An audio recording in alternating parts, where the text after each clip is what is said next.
Welcome to my shed. I'd like to show you how I make a set of economical lures for mackerel, herring, sprats, yellowtail, probably even snapper. And I'll make them in a string like this with bits and pieces, and this is how I do it. This is the gear that we need. You need some earth sleeve. If you know an electrician, you let you have all these offcuts. If not, it's quite easily purchasable from your local DIY store. You need your hooks, of course. It depends on the size of the fish that you're fishing for. For mackerel, I use a 1/0. I use a silver hook, but I also use one that will degrade quickly if I should lose it in rough grain. You need some swivel and clips, or swivel for one end and clip for the other end for the weight. You need some 30-pound line, and the cheap flashy bit I like to use, I think it's called curling ribbon. This is how we make it. We cut a piece of our earth flex off. We've cut a piece of our pretty ribbon.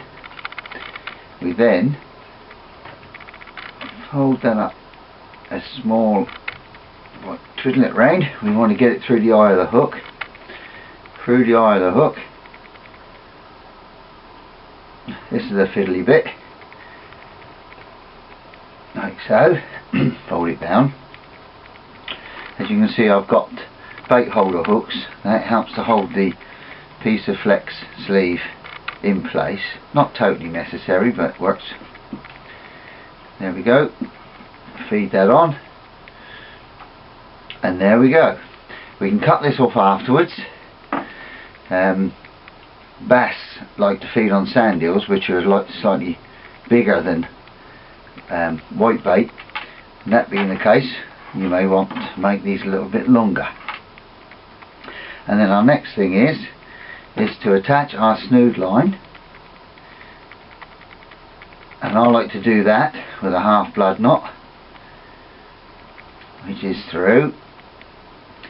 You're probably better looking this up on the internet, because there's some excellent sites which show knots. I like to do a 4-turn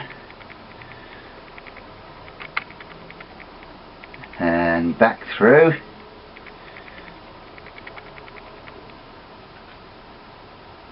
and then back through the whole thing. As I say, I think you're probably better off looking this up on the internet, because it'll be slightly more obvious. Pull tight, a little bit of lubricant, and pull it up. There we go. And that's our snood, all ready for going onto the main line.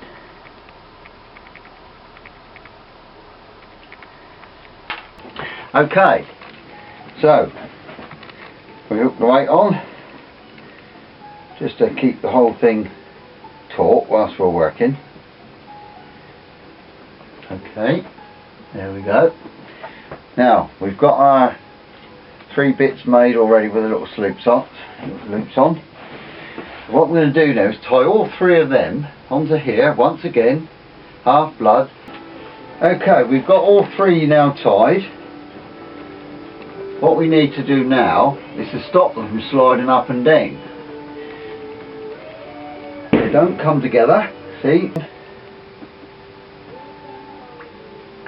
There we go. Little bump. Pull it on out. Come on, baby. There we go. A little bit of lubricant. There you go. Sorted. Look at that.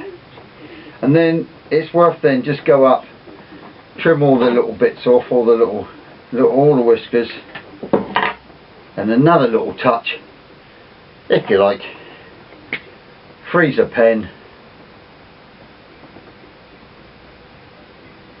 give it an eye. How's that then? And there you go. Work a treat. And cheap.